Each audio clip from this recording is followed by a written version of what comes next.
Pernahkah kamu merasa seperti melihat dunia dengan cara yang orang lain tidak bisa pahami? Seperti kamu terlalu dalam, terlalu sensitif, atau terlalu sadar akan hal-hal yang orang lain abaikan?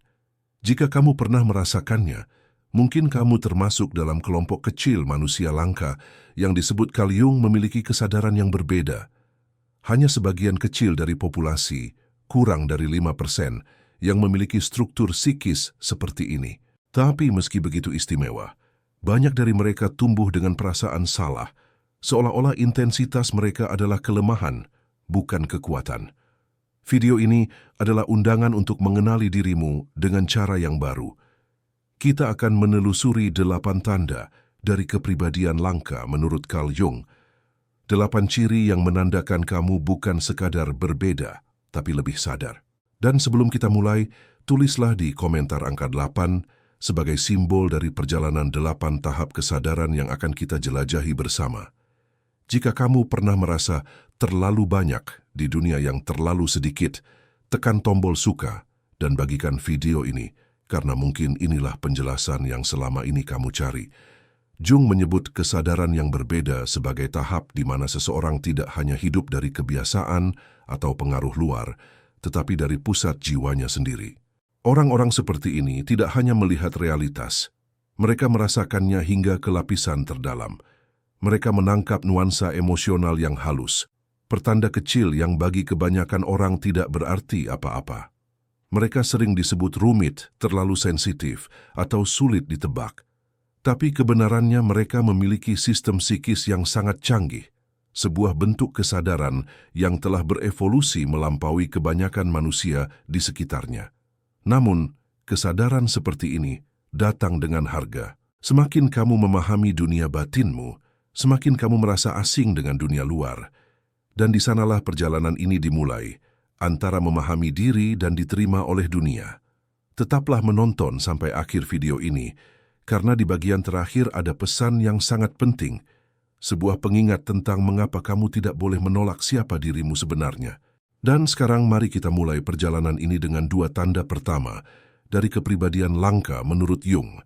Kedalaman emosional dan rasa ingin tahu yang sakral. Ada jiwa-jiwa yang merasakan hidup dengan intensitas yang tidak bisa dijelaskan oleh kata-kata. Mereka tidak hanya mengalami emosi, mereka menyelam di dalamnya. Ketika orang lain marah, mereka merasakan badai di dalam dada. Ketika orang lain sedih, mereka merasakan seluruh dunia berduka bersama. Ini bukan kelemahan. Dalam pandangan Carl Jung, ini adalah salah satu tanda dari kesadaran yang langka, kemampuan untuk menyentuh kedalaman tak sadar, tempat di mana emosi manusia terhubung dengan arus kolektif jiwa. Orang dengan kedalaman emosional yang besar seringkali terlihat terlalu dramatis bagi dunia yang dangkal. Tapi di balik itu, mereka memegang kunci untuk memahami realitas yang lebih luas. Mereka menangis bukan karena lemah, tapi karena mereka tahu. Mereka merasakan getaran tersembunyi di balik setiap pengalaman. Ketika mereka mencintai, cinta mereka menyembuhkan. Ketika mereka kehilangan, kehilangan itu membuka pintu menuju kebijaksanaan yang tak bisa diajarkan. Jung percaya, hanya mereka yang mampu menanggung intensitas emosinya yang bisa benar-benar berkembang menuju individuasi, perjalanan menjadi diri sejati. Namun, kedalaman tanpa arah bisa menjadi jurang. Itulah mengapa tanda kedua muncul untuk menyeimbangkannya. Rasa ingin tahu yang sakral. Ini bukan sekadar keinginan untuk tahu, ini adalah dorongan spiritual untuk memahami makna di balik segalanya. Orang dengan kepribadian langka tidak puas dengan jawaban dangkal. Mereka mempertanyakan mengapa kita ada, apa makna penderitaan, dan bagaimana kesadaran bisa tumbuh melalui pengalaman manusia. Dalam istilah Jung, ini adalah fungsi transenden. Dorongan batin yang menghubungkan dunia sadar dengan alam tak sadar, membentuk jembatan antara logika dan intuisi. Mereka sering terlihat seperti pencari abadi, membaca, menulis, merenung, bertanya pada hidup dengan intensitas seperti doa. Dunia bisa menyebut mereka terlalu serius, tapi tanpa orang-orang seperti ini, tidak akan ada kemajuan dalam kesadaran manusia. Karena setiap pertanyaan yang mereka ajukan, setiap perasaan yang mereka gali, mendorong evolusi batin seluruh umat manusia. Jika kamu merasa memiliki dua tanda ini, emosi yang dalam dan keinginan yang tak pernah padam untuk memahami makna hidup, tuliskan di komentar kata sadar agar kita tahu berapa banyak di antara kita yang berjalan di jalur yang sama. Dan jangan berhenti menonton, karena tanda ketiga dan keempat akan membuka pintu menuju sesuatu yang lebih besar. Kemandirian sadar dan hiperpersepsi, kemampuan untuk melihat dunia di bawah permukaannya. Ketika seseorang mulai mengenali kedalaman emosinya dan rasa ingin tahunya yang sakral, sesuatu yang lebih besar mulai bergerak di dalam diri. Dorongan untuk menjadi otentik. Jung menyebut proses ini sebagai individuasi, perjalanan menuju kemandirian sadar, di mana seseorang mulai membangun identitasnya bukan dari ekspektasi dunia, melainkan dari kebenaran batinnya sendiri. Kemandirian sadar bukan tentang menolak orang lain, melainkan tentang berhenti menolak diri sendiri. Ini terjadi ketika kamu mulai berkata tidak pada hal-hal yang tidak lagi selaras dengan jiwamu, meski itu berarti kehilangan dukungan, persahabatan, atau bahkan cinta. Dunia akan mencoba menarikmu kembali ke kenyamanan lama, tapi kesadaranmu yang baru tidak bisa lagi hidup dalam kebohongan. Pada titik ini, banyak orang dengan kepribadian langka merasa sendirian, tapi kesepian itu bukan hukuman. Itu tahap transisi saat jiwamu belajar berdiri di atas fondasi kebenarannya sendiri.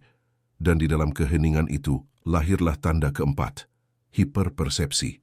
Ini adalah kemampuan untuk menangkap getaran halus di antara kata-kata, energi di balik ekspresi, bahkan kebenaran yang tersembunyi di balik kebohongan yang sopan. Jung menggambarkan intuisi sebagai salah satu fungsi paling maju dari kesadaran manusia, dan bagi mereka yang memilikinya dalam bentuk ekstrim, dunia menjadi seperti medan energi yang penuh pesan tersembunyi. Orang dengan hiperpersepsi sering merasa kewalahan. Mereka membaca suasana ruangan tanpa mencoba, merasakan kesedihan orang lain hanya dengan tatapan, dan bisa tahu ketika sesuatu tidak jujur meski tanpa bukti. Ini bukan kemampuan mistik. Ini adalah hasil dari sistem psikis yang sangat sensitif, seperti radar spiritual yang terus aktif. Namun jika tidak dilatih, sensitivitas ini bisa menjadi beban. Mereka bisa mudah lelah, bingung antara perasaan sendiri dan perasaan orang lain. Itulah mengapa tahap ini menuntut keseimbangan. Belajar membedakan antara empati dan penyerapan, antara melihat dan menyelamatkan.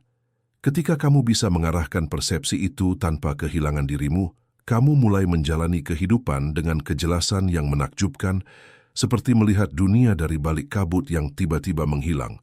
Jika kamu pernah merasakan ini, kepekaan yang hampir tidak bisa dijelaskan, tulislah di komentar kata melihat, dan tetap bersama kami, karena di bab berikutnya kita akan melangkah lebih dalam ke inti jiwa langka, pencarian makna dan evolusi yang tak terhindarkan. Pada titik tertentu dalam perjalanan batin, orang dengan kepribadian langka menyadari bahwa hidup tanpa makna terasa seperti hidup tanpa udara. Inilah tanda kelima, kebutuhan psikis untuk menemukan makna sejati.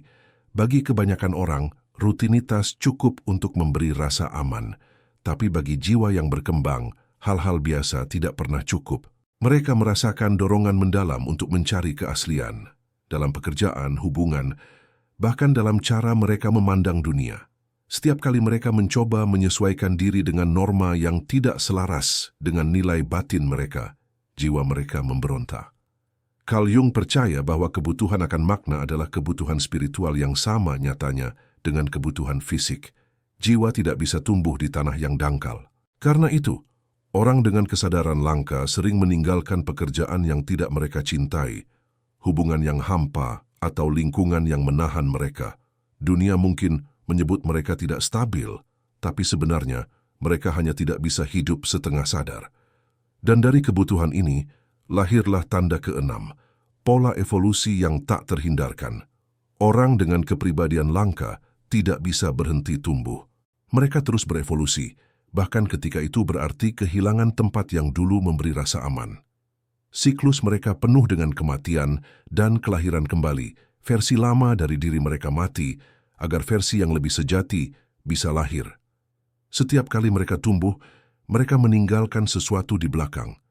Teman, kebiasaan, identitas lama. Namun, proses ini tidak mudah. Dunia sering salah mengartikan perubahan mereka sebagai ketidaksetiaan atau keangkuhan. Padahal, sebenarnya itu adalah panggilan jiwa. Evolusi batin selalu datang dengan kehilangan. Tapi kehilangan itu suci, karena di baliknya ada kelahiran kesadaran yang lebih tinggi. Seperti ular yang mengganti kulitnya, mereka harus melepaskan yang lama agar bisa hidup sepenuhnya di cahaya baru. Jika kamu pernah merasa seperti terus berubah, meski orang lain tidak mengerti, tulislah di komentar kata tumbuh. Karena dengan mengakui pertumbuhanmu, kamu memberi izin bagi orang lain untuk melakukan hal yang sama. Dan jangan beranjak dulu, karena di bab berikutnya kita akan menyentuh inti paling kuat dari perjalanan ini. Hadir yang mengubah dan rasa akan tujuan yang belum bisa dijelaskan. Dua tanda yang menunjukkan bahwa kamu tidak hanya hidup sebagai individu, tetapi sebagai katalis kesadaran bagi orang lain.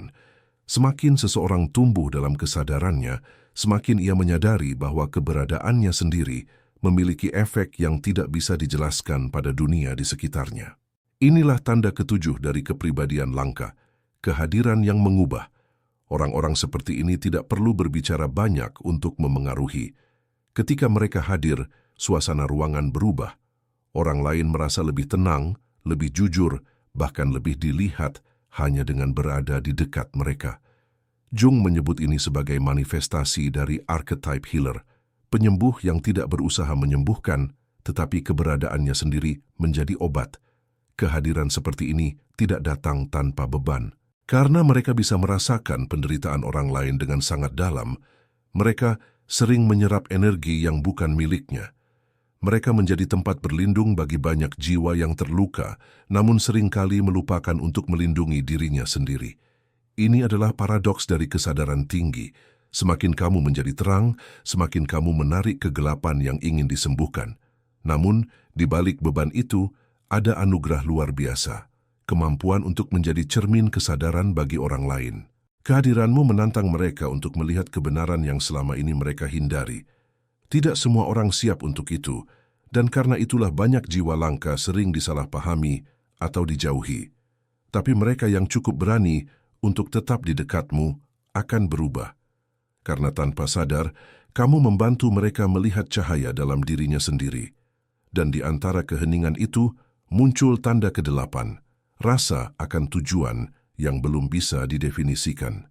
Orang dengan kepribadian langka sering merasakan panggilan batin, sebuah perasaan bahwa mereka dikirim ke dunia ini untuk sesuatu yang besar, tapi belum tahu apa. Itu bukan ambisi ego, melainkan getaran halus dari jiwa yang tahu ada karya yang belum terwujud. Mereka sering merasa tidak sabar, gelisah, bahkan tersesat dalam pencarian makna itu. Namun, seperti benih yang tahu saatnya akan datang untuk tumbuh, mereka membawa di dalam dirinya potensi besar yang menunggu saatnya untuk mekar. Jika kamu merasakan dua tanda ini dalam dirimu, kehadiran yang memengaruhi orang lain dan rasa akan tujuan yang belum jelas, tulislah di komentar kata siap. Karena pengakuan itu adalah langkah pertama menuju penemuan peran sejati dalam kehidupan ini. Dan jangan berhenti menonton, karena di bab selanjutnya kita akan menelusuri 3 tahap perkembangan jiwa langka, perjalanan dari menjadi orang luar, menuju kesadaran yang terindividuasi sepenuhnya. Setiap jiwa yang langka berjalan melalui tahapan yang serupa. 3 fase transformasi batin yang membawa mereka dari kebingungan menuju kejelasan, dari penolakan menuju penerimaan. Jung menggambarkan proses ini sebagai perjalanan individuasi yang panjang, di mana seseorang belajar hidup bukan dari topeng sosialnya, melainkan dari pusat keasliannya sendiri. Tahap pertama disebut orang luar yang tak sadar. Ini adalah masa ketika kamu merasa berbeda, tapi belum mengerti mengapa. Kamu melihat dunia dengan cara yang tak sama dengan orang lain, namun kamu mencoba menyesuaikan diri, menekan intensitasmu agar diterima. Di tahap ini, banyak jiwa langka merasa rusak. Mereka menilai kepekaan mereka sebagai kelemahan. Mereka belajar bersembunyi di balik peran yang bukan milik mereka, berharap bisa normal, tapi jiwa sejati tidak bisa dimatikan selamanya. Suatu hari sesuatu retak, krisis, kehilangan atau pengalaman batin yang mengguncang, dan dari retakan itu cahaya pertama mulai masuk. Maka tibalah tahap kedua, individu yang terbangun. Pada fase ini, kamu mulai memahami bahwa perbedaanmu adalah anugerah. Kamu membaca Jung, mendalami psikologi, spiritualitas atau filsafat, dan mulai melihat pola tersembunyi di balik hidupmu. Kamu belajar menetapkan batas, mulai mengatakan tidak, dan untuk pertama kalinya, kamu memilih dirimu sendiri. Tapi kesadaran baru ini juga membawa tantangan. Kamu mulai kehilangan orang-orang dan tempat-tempat yang dulu terasa aman. Alam bawah sadarmu membersihkan ruang bagi kehidupan baru. Dan akhirnya, kamu mencapai tahap ketiga, kesadaran yang terindividuasi. Di sini, kamu tidak lagi berusaha menjadi sesuatu. Kamu menjadi. Kamu hidup dari inti dirimu tanpa rasa bersalah. Kamu tidak lagi mencari penerimaan, karena kamu sudah menemukan persetujuan di dalam dirimu sendiri. Kamu tidak lagi mencoba mengubah dunia. Kamu mengubahnya hanya dengan keberadaanmu. Ini adalah tahap di mana kebijaksanaan menggantikan reaksi dan cinta menggantikan kebutuhan. 3 tahap ini bukan garis lurus, tapi siklus. Setiap kali kamu tumbuh, kamu melewatinya lagi. Sedikit lebih sadar, sedikit lebih dalam. Dan semakin kamu hidup dari keaslianmu, semakin kamu menjadi mercusuar bagi jiwa lain yang masih mencari jalannya. Jika kamu merasa sedang berada di salah satu dari 3 tahap ini, tulislah di komentar angka 1, 2, atau 3 untuk menandai di mana kamu berdiri dalam perjalanan ini. Dan tetaplah di sini, karena di bab berikutnya kita akan membahas sisi gelap dari kepribadian langka, bayangan yang bisa menelan cahaya jika tidak disadari. Setiap cahaya membawa bayangannya, dan semakin terang jiwa seseorang, semakin dalam pula bayangannya. Jung menegaskan bahwa tidak ada perkembangan sejati tanpa konfrontasi dengan bayangan, sisi gelap dari diri yang kita tolak, namun selalu menyertai kita. Bagi orang dengan kepribadian langka, bahaya ini justru lebih besar, karena mereka begitu sadar, begitu sensitif.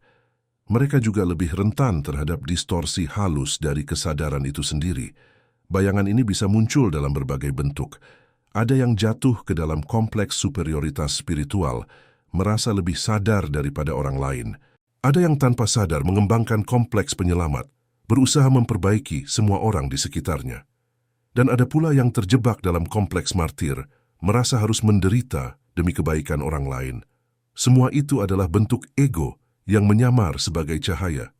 Jung mengatakan, hanya dengan mengakui bayanganmu kamu bisa benar-benar utuh, tidak dengan menolaknya, tapi dengan mengenalnya, memandangnya langsung tanpa rasa takut. Jiwa yang langka perlu memahami bahwa kepekaan bukan izin untuk mengontrol, dan empati bukan alasan untuk mengorbankan diri. Disinilah hubungan yang sadar menjadi ujian tertinggi. Orang dengan kesadaran tinggi sering menarik 3 tipe hubungan. Yang pertama, pencari cahaya. Mereka yang merasa tertarik pada kedalamanmu karena mereka ingin tumbuh melalui kehadiranmu. Hubungan ini bisa indah dan penuh transformasi. Yang kedua, peredam cahaya. Mereka yang merasa terancam oleh keaslianmu dan berusaha memadamkannya dengan kritik atau manipulasi halus. Dan yang ketiga, yang paling langka, penyeimbang cahaya. Seseorang yang berdiri di sisimu sebagai cermin sejati.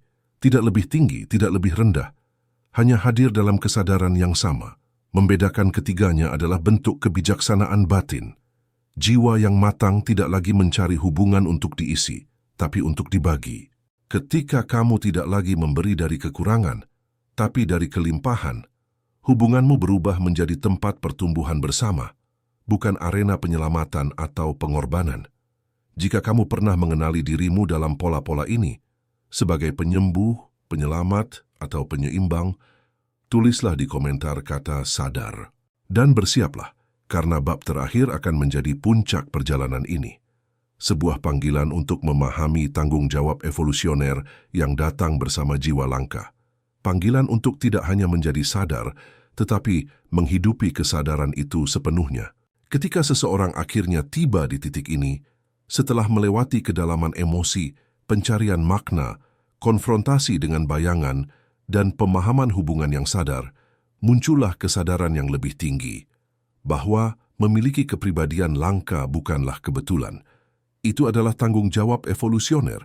Jung percaya bahwa manusia yang sadar bukan hanya individu, tetapi perpanjangan dari kesadaran kolektif yang sedang berkembang. Mereka adalah ujung tombak dari jiwa manusia yang sedang belajar menjadi lebih utuh. Bagi mereka yang memiliki kesadaran ini, rasa kesepian, keterasingan, bahkan penderitaan batin yang mendalam bukanlah hukuman, melainkan konsekuensi dari berjalan lebih dulu di jalan yang belum banyak dilewati. Dunia belum siap untuk kedalaman mereka, tapi dunia juga tidak bisa berkembang tanpa mereka. Setiap kali mereka memilih untuk tetap jujur terhadap dirinya sendiri, mereka membuka ruang baru dalam kesadaran kolektif umat manusia. Inilah sebabnya mengapa hidup mereka sering terasa penuh ujian. Tapi setiap kehilangan, setiap momen keheningan, setiap air mata adalah bagian dari karya yang lebih besar. Membentuk manusia yang lebih sadar, lebih berbelas kasih, dan lebih sejati. Dalam istilah Jung, mereka adalah pembawa api kesadaran yang memikul cahaya, meski tangan mereka terbakar. Dan mungkin itulah alasan kamu menonton video ini hingga akhir, karena jauh di dalam dirimu kamu tahu bahwa ada sesuatu di dalam dirimu yang lebih besar daripada sekadar kepribadian, sesuatu yang memanggilmu untuk hidup dengan lebih sadar, lebih berani, dan lebih tulus. Jadi hari ini izinkan dirimu berhenti menyesali betapa berbedanya kamu. Lihatlah itu sebagai kontribusimu terhadap evolusi manusia. Dunia membutuhkan orang-orang seperti kamu. Mereka yang berpikir dalam, merasakan dengan hati, dan memilih kejujuran meski itu sulit. Jika kata-kata ini menyentuhmu, tulislah di komentar kata "siap berkembang", karena setiap pengakuan adalah langkah menuju kesadaran kolektif yang lebih tinggi. Tekan suka, bagikan video ini dengan seseorang yang juga mungkin merasa terlalu banyak bagi dunia, dan biarkan mereka tahu bahwa tidak ada yang salah dengan mereka. Dan seperti yang dijanjikan di awal, inilah pesan pentingnya. Kamu bukan terlalu sensitif, kamu bukan terlalu dalam. Kamu adalah versi manusia yang sedang berevolusi, dan keberadaanmu di dunia ini bukan kesalahan, tapi tanda bahwa kesadaran sedang tumbuh melalui dirimu.